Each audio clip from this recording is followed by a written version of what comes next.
Alright, g'day guys. So, I've been trying to impression this little Avis we've got sitting there with no bloody luck at all. I mean, at all. So, another way you can make a key, if for some reason if you cannot impression a lock, and I've had some that impression quite easily, then other locks that I just can't impression. But there is a way where we can actually make a key to this Avis. This is a 6550 that was sent in. I don't have the key for it. I do have 2 blanks left since I've buggered up 2 of them with the actual impressioning. For some reason it just does not want to impression. I don't know why. It starts marking and then all of a sudden no marks at all anywhere. It just stops. But what I'm going to do, and I've done it for another lock that I actually restored. Now, I don't honestly really like doing it all that often. I only do it if I really have to.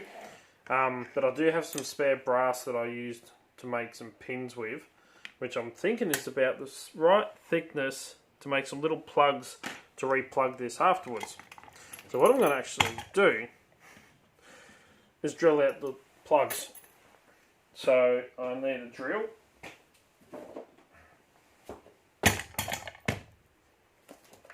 And a very small little thin drill bit.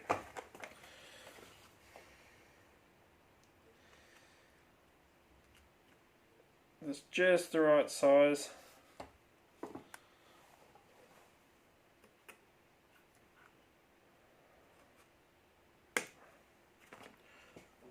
For the plugs that I can just make out, that's the right size.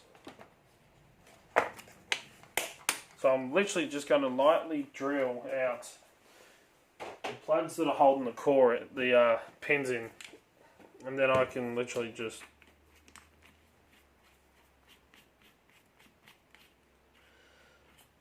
hopefully take the core out with this lock and re-key it. So let's go very, very carefully.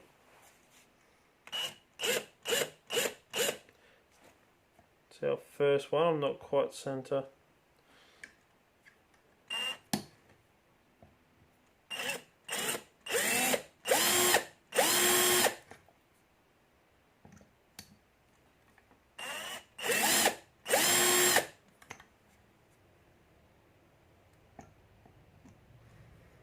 The second one,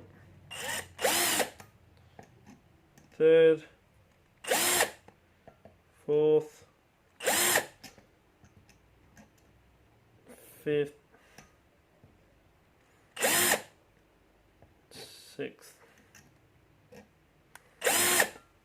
So I'm just marking them. I'm actually going to go one smaller drills bits just in case.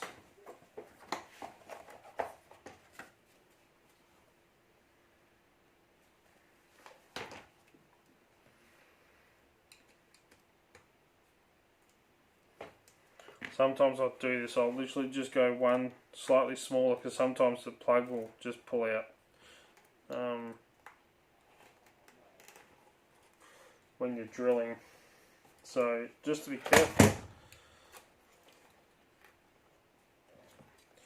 Oh, coming out. Thank you.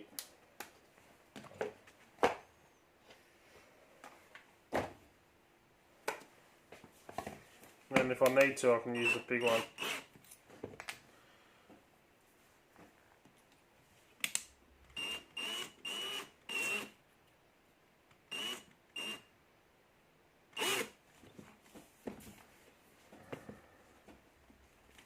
Alright, now I'm going to drill out these plugs very, very bloody carefully.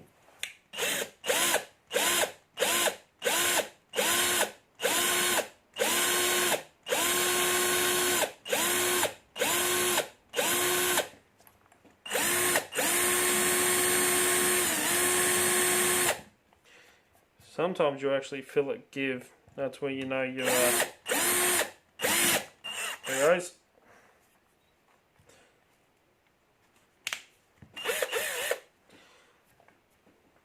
That's the first one.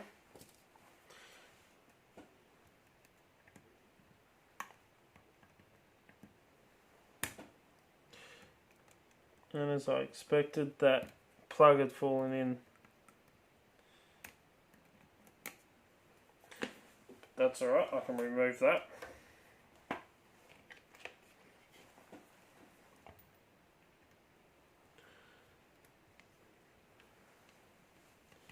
Come on. Sometimes you can grab him or tap him. No, this one doesn't want to. But literally what I'm doing is drilling him out the plugs. So there's little plugs that they tap in.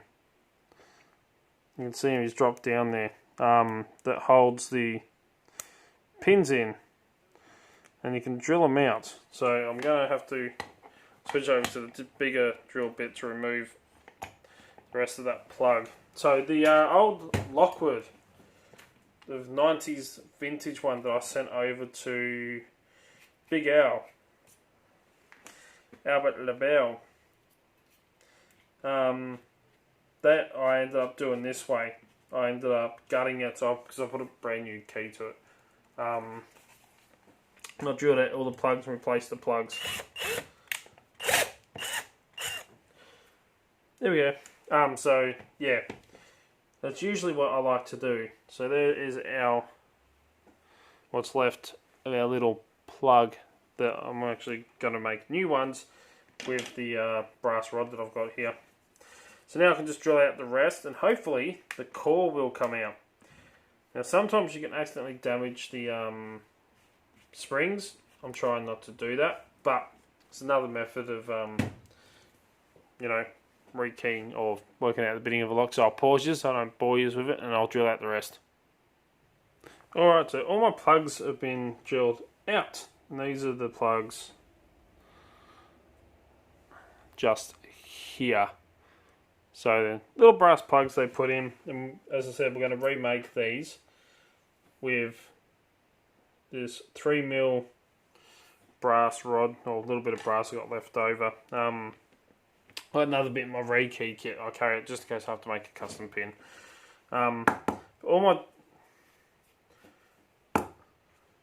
plugs have been drilled out. I'm just going to lean over and grab a pinning tray because my gutting section's over there. So, and I'm going to one at a time dump out the pins. So there's a spring.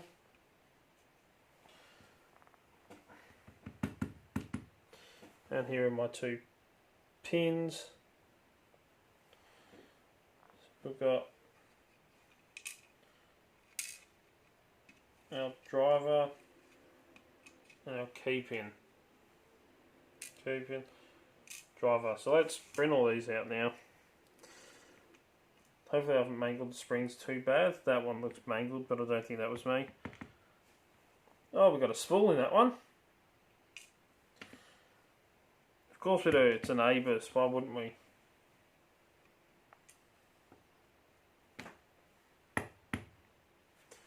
And a little bit of brass coming out still.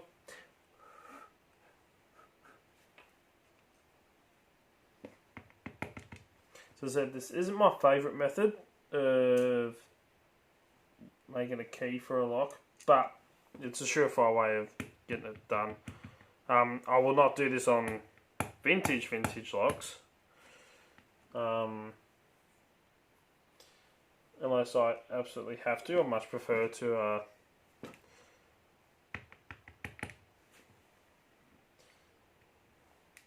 impression a key for it, but this isn't a vintage lock, so there's heaps of brass. Come on, come on. There we go. That's a good way I can really give this a good clean and a lube, and got some spool work action there. Oh, that's serrated spools for a second. And the last one.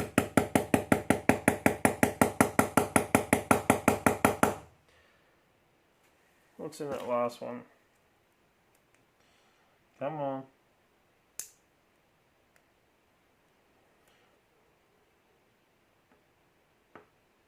That might need drilling out more. I think that's a core retainer.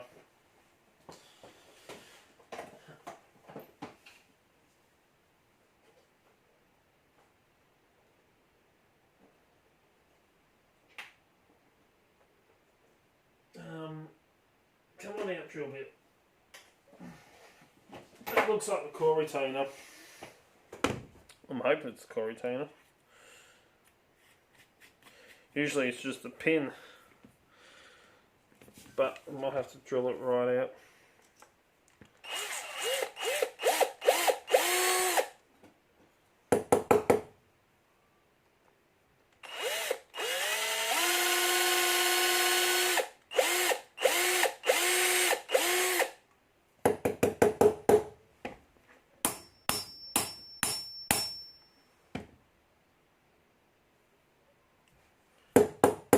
Of course, still doesn't want to come out.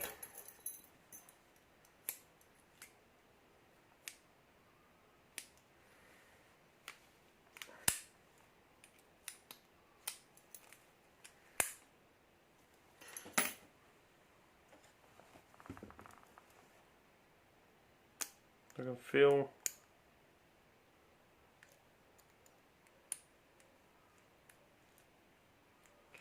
feels like a pin there.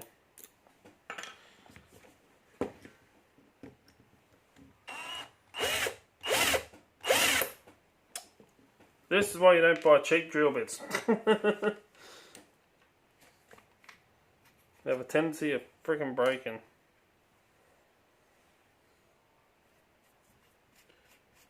I don't recommend just putting the broken bit in, but hey, what can go wrong?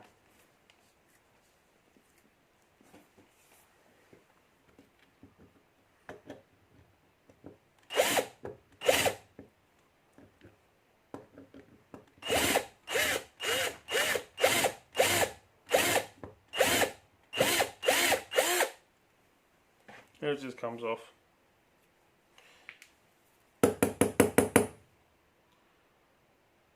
See the pin there, but that shell doesn't want to come out.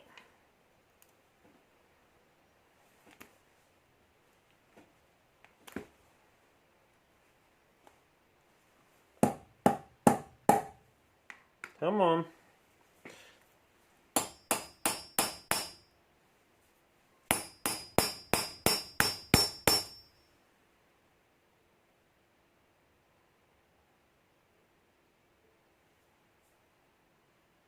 Alright, let me keep drilling this thing out, find another drill bit so we can get this core out. Alright, so I ended up just pinning or plugging that end one. It's not ideal, I accidentally went off a little bit with my drill. So I'm going to do it another way. I would like just to take the core out and re-gut it that way, but since it's a 5-pin only turns like that, we can literally just mark where our key pin's going to sit. Drop our key pin down in there and then file until we actually get it to move, kind of thing. So I don't have any other plugs that are similar to that. So we can kind of see what our bitting is. This is not the ideal way, as I was saying, of doing it. So you want to make sure that your lock is all cleaned out. And I'm going to start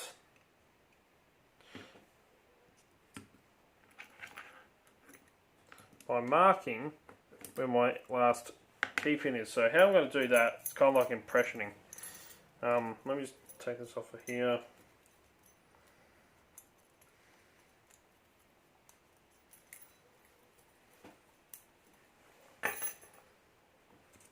Just going to sand the end of this key off camera for a second. Just sand it till it's smooth and shiny, and then I'm going to make a mark on it.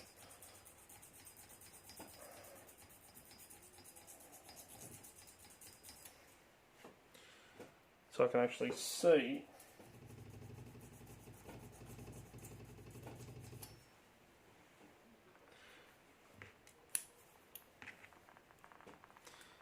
where that last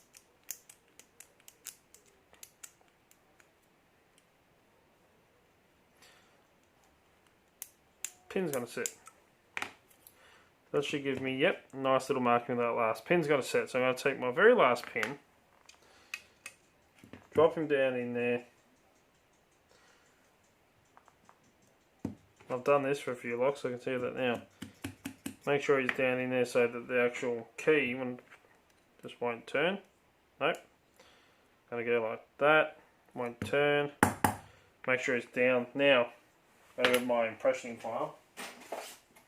And I'm going to do little cuts in this key.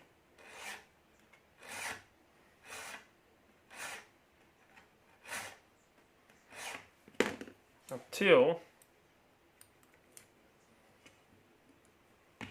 I push down on that pin. Just until it turns.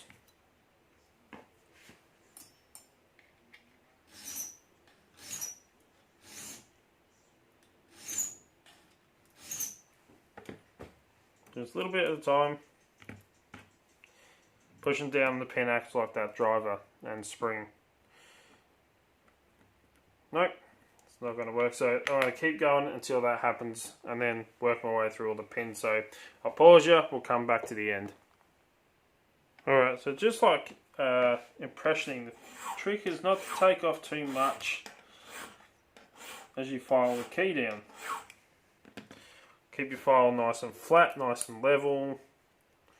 Add tension onto the pin. Nope, nothing. So I go again. Just going to do it on my anvil, which I've got next to me here. Makes it a little bit easier. Because remember, you can always take off. You can't put back on.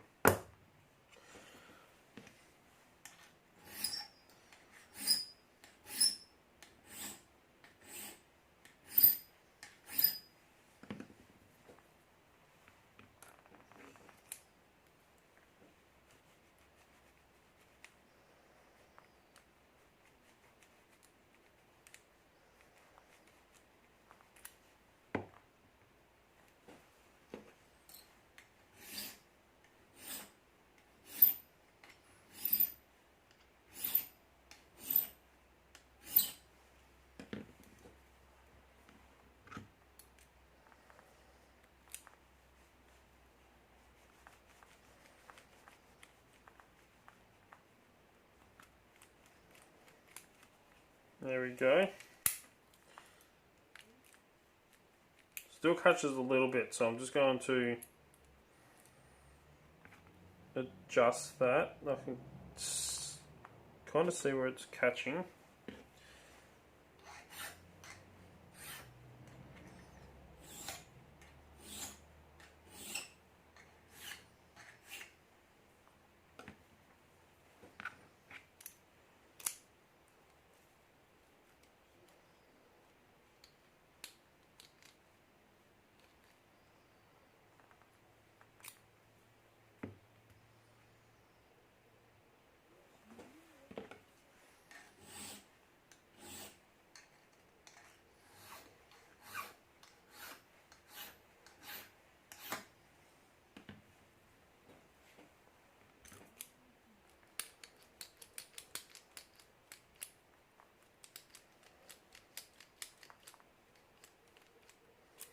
There we go, that's a bit better.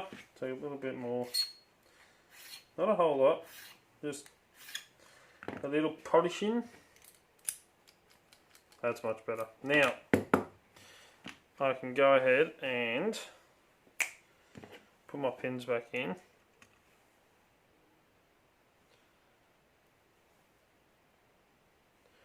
Geez, this is seeing a little bit of use, but I want to keep it as original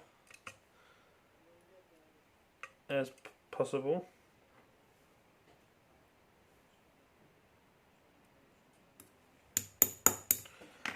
While I'm at it, I'm going to put some lube in.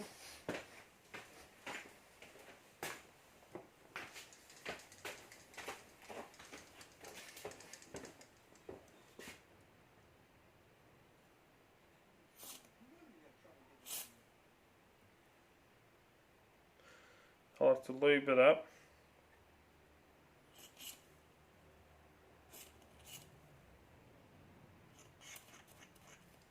Like that. Drop in all my driver pins.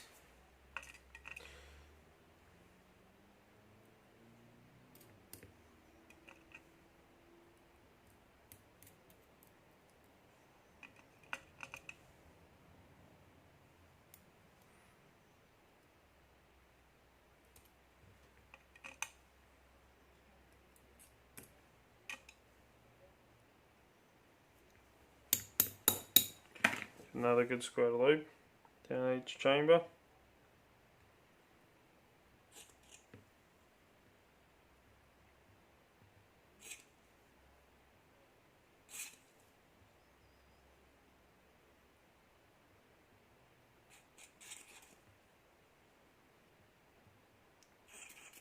Might actually restore this lock, I reckon. Kinda, in a way. Maybe. Let me grab a bloody rag, because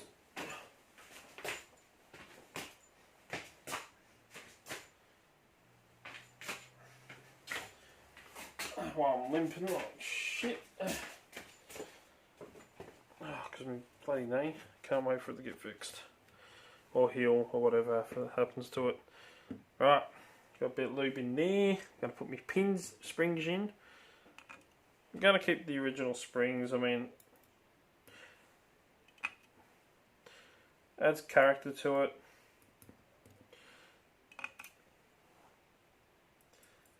Some are a little bit mangled. Little stretchy poo. I mean, it's all part of the box character. Well, I'm trying to keep this original, so it's not like it's beyond repair. Springs are alright. Right, gotta lock him up. Good tap to make sure those pins are down. Stick my key in. And see. She will unlock. For some reason she doesn't want to. There we go, wait up.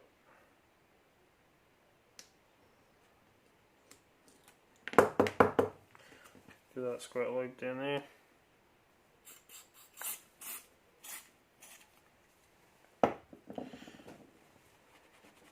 Let's see what's going on. Why isn't...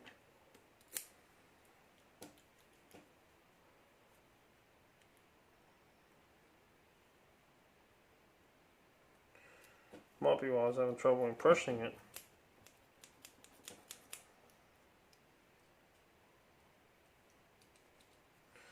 Right, who's sticking?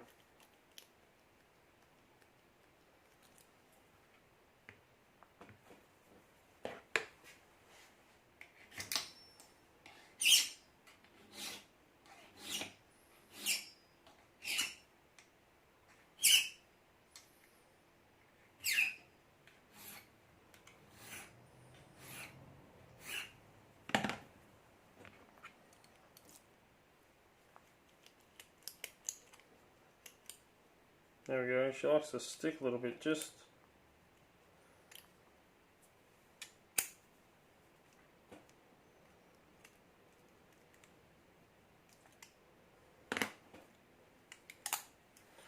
needs to be ran back.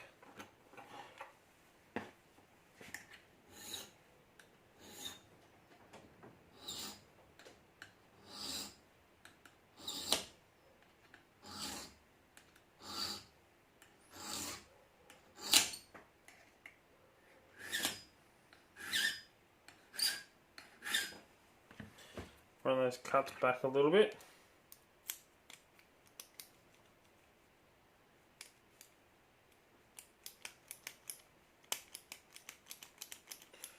Alright, so now that's a lot better. I can just fiddle with that key. Shoot.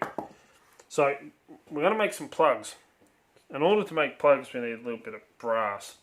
And the plugs aren't flat, so when you actually stick them into the lock, the plugs that you buy actually have a curve or a slant to them. So they slant down one side so that you can hammer them down into the actual lock.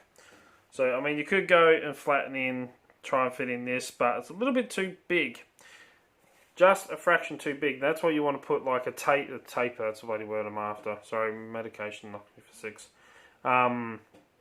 I'm on 300 milligrams of Lyrica for nerve pain, and that's like the highest dosage of it, and it knocks you around and plays around with you. So I've got to put a taper on these as I make each one so I can hammer it into the lock. So how I'm going to do that is I'm going to hit it with the bench grinder very lightly to put a taper on it. So if I turn this around and bring this up, to the bench grinder, and then I'll quickly go over and put a slight taper on this one. Before Pocket Woman yells at me, safety glasses.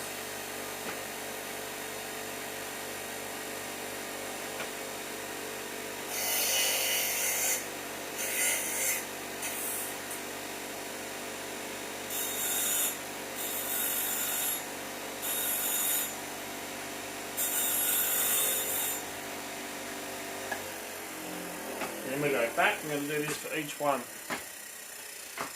It's easier literally just to buy plugs, but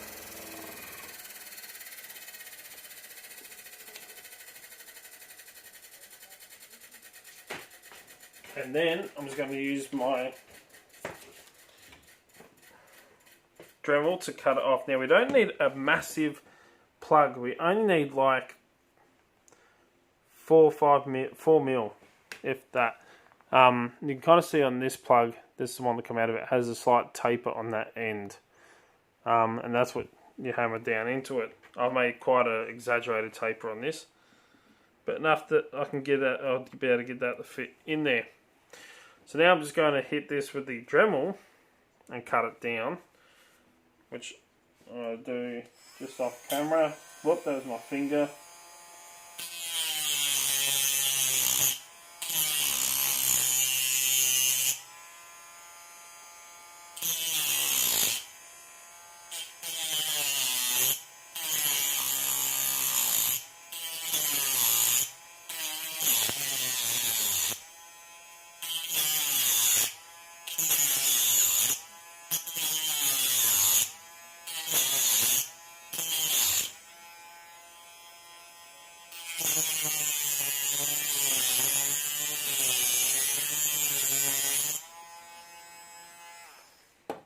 Alright, so I've got a little one here.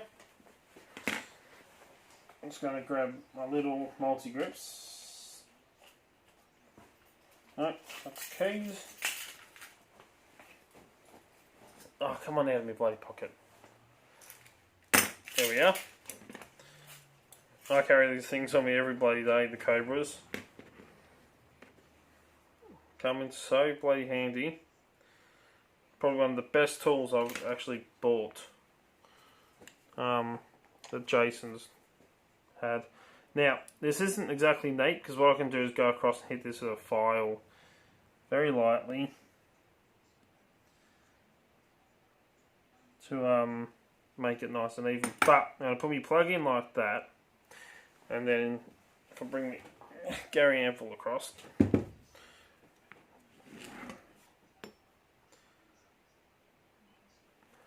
and kind of make sure that I'm on in camera view.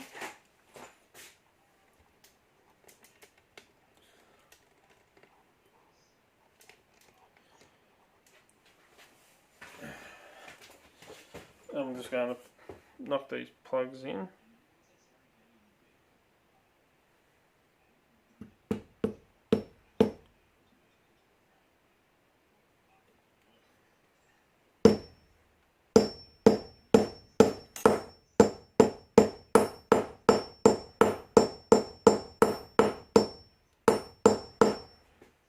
Knock that plug in. I'm just going to go through into each one now, so instead of boring you with it.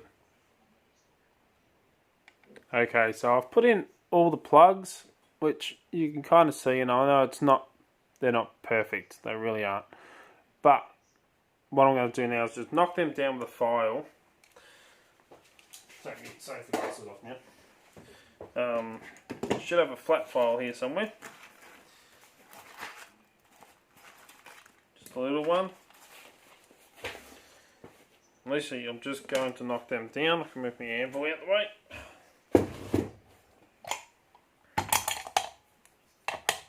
Oh, and the key works now. Nice and smooth. So this is actually a way that if people say, oh, that lock's non-repinnable, non-rekeyable lock, it's a solid lock, you can't rekey it. Most of the time you can drill out the plugs like this, and then rekey your lock to these new with a new key and all that, and the new plug. By doing this method, I should say. Geez, my English good not. That file isn't working as well as I was hoping, so I'm going to see if I can find a flat file, which I know I've got. I'll be back in a sec. Alright, so yeah, this is how you can actually re-key non-rekeyable locks. So I'm just going to file down these plugs. I may catch the edge of the lock, but that's okay. Just so they're nice and smooth. I mean, you can leave them out, sticking out a little bit sometimes. I've seen people do that. But what I'm going to do is just file these down. I'm going to polish this lock and make it look like new. And hopefully you won't really notice the buggered up plug. So let me file all this down, polish it, and we'll come back to it. Alright, so I've cleaned them up as much as I could, and you see it looks a little bit better. I mean, you can still just see where the plugs are, like you could before. I accidentally nicked a bit too deep the file on that side, and I stuffed up drilling on that top plug. But gave it a quick little buff and a clean up. It doesn't look too bad. I mean, most people wouldn't notice that looking at it once it gets a bit of tarnish on it and age. I'm trying to find the key. You know, it won't show up quite as bad, but we now have a working key.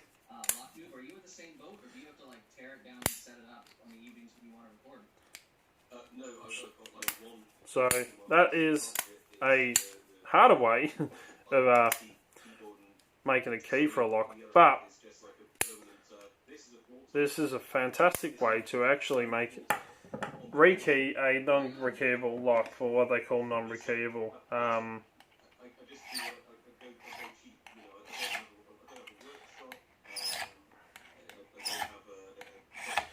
Just gonna smooth out this key a little bit, and so yeah, it's a nice way to actually make a key for a non-rekeyable lock, is what I'm trying to say. You can actually just put re-plug it, put new pins in, new key, put new plugs in, and you're good to go. So I'm gonna go wash my hands because I'm covered in brass. And yeah, have some fun, and I'll try and pick this thing later on and see how we go. And yeah, but there we go. Re-keying, or making a key for this little Abus lock. So anyway, check out all links in the description. As always, keep it bloody legal, and